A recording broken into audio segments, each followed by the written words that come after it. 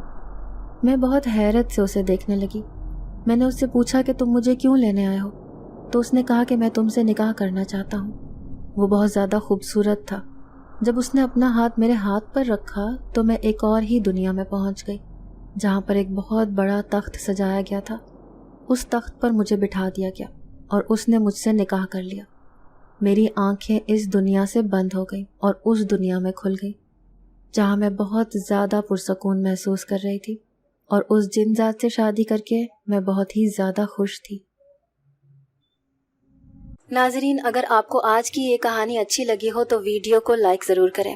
اگر آپ کو ایسی دہشت ناک، دل کو جکڑ دینے والی کہانیاں پسند ہیں تو ایسی ایک کہانی روزانہ سننے کے لیے ہمارے چینل کو سبسکرائب کریں۔ اجازت چاہتے ہیں، اللہ حافظ۔